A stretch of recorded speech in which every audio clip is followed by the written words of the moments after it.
Kadangi kalbamės apie įvairiausius verslus ir Blitz susipažįstam su įvairiais, tai žinokit, kad medicinos centrai ir medicinos tokios vietos ir šeimos klinikos irgi yra verslas. Klinika atidaryta dar visai neseniai. Kaip jaučiatės? Įdomu dirbti, įdomu įkurti, įdomu pritraukti naujus žmonės, susitikti ir kaip ir norisi, kad mūsų Zujūnų visam rajonui, apylinkiniams, kitiems rajonams gyventojams būtų patogu, prieinama ir norim suteikti kokybiškas paslaugas. Tada, kada reikia, ne po 2 mėnesių, ne po pusės metų, bet esant poreikiui čia ir dabar. Kaip kilo mintis atidaryti šitą kliniką? Radus šias patalpas kilo idėja, kad čia visai būtų galima plėtoti šią savo idėją, kuri buvo gimusi prieš keletą metų. Susiklostė taip aplinkybės, kad tinkamai vietoj, tinkamu laiku, o iš kitos pusės tai Zujūnai yra labai besiplečiantis rajonas, daug jaunų šeimų. Strategiškai vieta yra irgi labai patogi,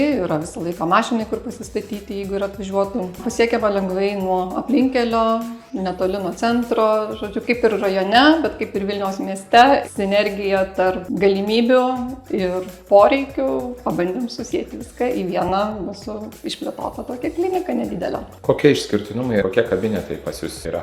Stengiamės suteikti paslaugas pagrindinės, kas yra reikalinga pacientui. Tai aišku, pirmiausia, šeimos gydytojo paslaugos, kad galėtų prisirašyti, kad vaikučiams būtų lengvai pasiekiama, jeigu greit ar susirgus ūmiai. Mūsų kredo yra, kad kiekvieną dieną įstaigoje būtų arba šeimos gydytojas, arba medicinos gydytojas, kad esant poreikiui galėtų suteikti paslaugą. Turime subūrę puikią komandą specialistų, tai traumatologas, ginekologas, neurologas, kurie vėlgi esant poreikiui visą laiką galės pakonsultuoti ir suteikti aukštos kokybės paslaugas. Mūsų medicinos gydytojas šiuo metu studijuoja endobiogenikos pagrindus ir neužilgo jau bus diplomuotas specialistas ir savo paslaugų teikimo procese jau dabar praktikuoja endobiogenikos pradmenis. Tai yra holistinis požiūris į pacientą, tai yra visapusiškas ištyrimas, tai nėra fragmentiškas. Jeigu kreipiasi dėl vienos problemos, tai gydytojas stengiasi įvertinti visapusiškai visą organizmo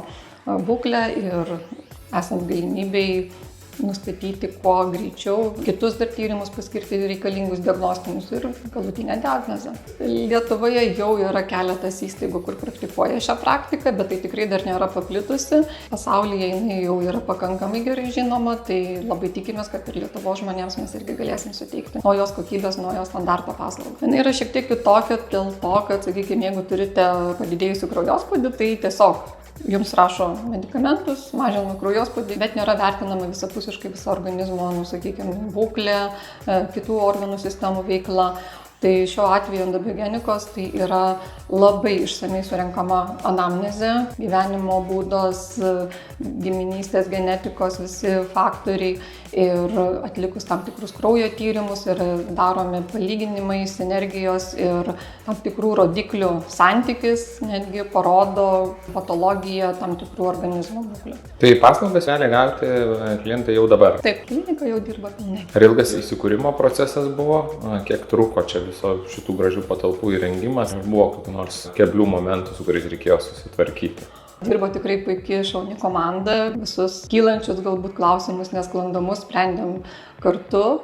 Dalyvavau pačiam visam procese, nuo projektavimo iki stalų, baldų projektavimo, gamybos. Tai tikrai esu labai dėkinga visai komandai, kuri prisijungė ir padėjo įrengti šią kliniką. Galiu pasididžiuoti, kad pavyko surinkti šaunų kolektyvą gydytojų specialistų, kurie jau yra tikrai patyrę savo srities specialistai ir jų geranoriškumas, noras taip pat prisijungti prie mūsų klinikos ir teikti paslaugas būtent šio regiono, šio rajono gyventojams. Tai tiesiog bendradarbiavimas, kolektyvas, komanda tai yra mūsų pagrindinis aspektas, dėl ko aš džiaugiuosi ir galim plėtoti šią veiklą.